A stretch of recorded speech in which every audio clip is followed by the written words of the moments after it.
Konnichiwa. Wait. We about I don't know. Manasan. I don't forgot.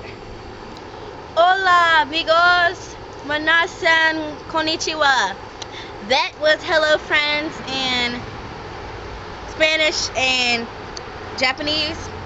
So as you can tell, I'm outside because it's pretty and I want to get out of the house, and that today I'm going to be giving you 8 tips for going back to school. So let's get right into it. Number 1, if you're like the type of person that your shoes stink, you can put tea bags in your shoes and then it soaks up like the smell of it, and then it kind of leaves your shoe with like a tea scent kind of, and so your shoes don't stink and people can't like, ew, your shoes really stink. And I'm like, Tip number 2 is to write down your homework, set study times, and to go along with all of that, there's this app called iHomework. And oh no, it's not iHomework. There was one that's called iHomework, but I didn't use that one. It was Homework. And what you can do is you can like write down all your homework assignments, the tests, your exams, and also you could set study times, like alarms that let you know when it's time for you to study. Wow, there's a lot of bugs out here. But yeah, so you should download that. It'll help. I think it will. Number 3, to make studying less boring, study with friends, because it's gonna be pretty boring just sitting there looking at books all day. Well, not all day. So when you like study with friends, it can be like at a coffee shop like Starbucks or any other place, your house. You could do that too. But yeah, so study with your friends. It makes studying a lot funner. It's funny a word.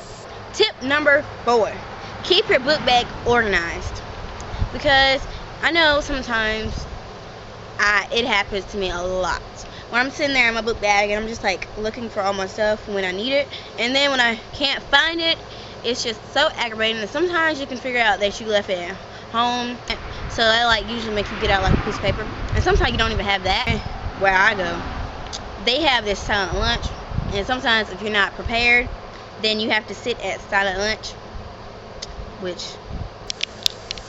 Tip number 5, don't be shy and quiet. That was my problem last year. I was way too shy and quiet because my whole class, I knew nobody in there. Well, I knew people, but we were never really friends. So I never really talked to anybody, but I like with group projects, yeah, I talk, and then I talk to some people, but I just noticed that it doesn't make it better for you necessarily, because I always thought that being quiet, because in our school, pretty much everywhere, people get bullied, and I thought that being quiet would mean that I wouldn't get bullied or anything. Totally wrong. Totally. Just plain out wrong, because it was, oh my gosh, the bug. But it's happened to me. It'll happen to everybody. But you just got to learn to stick up for yourself. I learned it. Well, I'm learning. And I have to do it. I done lost track on what number I was counting, what number I was on. I think it was either like, I think it might have been 5 or 6. But don't try to be the cool. Don't try to be with them cool kids that think they're popular, because they're not. They're really not. There's always people that think that they're better than you, and they're pretty much not. So don't try to be like them, because you can hang with other people that are like all your friends and stuff, and that y'all can like be, because mainly you're friends with people that y'all have a lot of same character traits or things that you like to do and stuff like that. I find my friends through things that I like to do. Like, I joined chorus, and I have, I think, I'm friends with most of the people in there, because we like to do most of the same things. Like a week or 2 weeks, depending on how well you get back to your regular routine.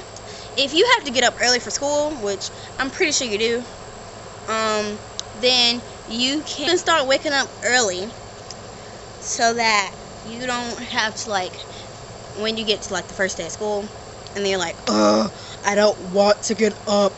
Even though I woke up every day early, and my body was never used to it. I hated getting up. I just literally could not stand it. But you gotta do it. You gotta get that education. You gotta get that education. The last tip for going back to school is enjoy those school spirit weeks. Wow. Enjoy those school spirit weeks that you guys have at your school, because those can be really fun. So just to add along with that one, it doesn't really go together, but just to add one extra tip, I'll say that. Add one extra tip. Your school supplies. First, check to see if your school has those lists. Your classroom has the list of what you might need for the new school year, so that you don't go out and you're buying all the wrong stuff. So then you get there and you have nothing that you need, probably other than pencils. And then sometimes they don't even let you use lead pencils. Some teachers don't. And some people, they have lead pencils, don't have any of those wooden pencils, and then they gotta give them to them, and then they gotta go back to the store and get some of those. So make sure before you go out and buy stuff, because that could be a waste of money, especially if it's a store that does not let you return.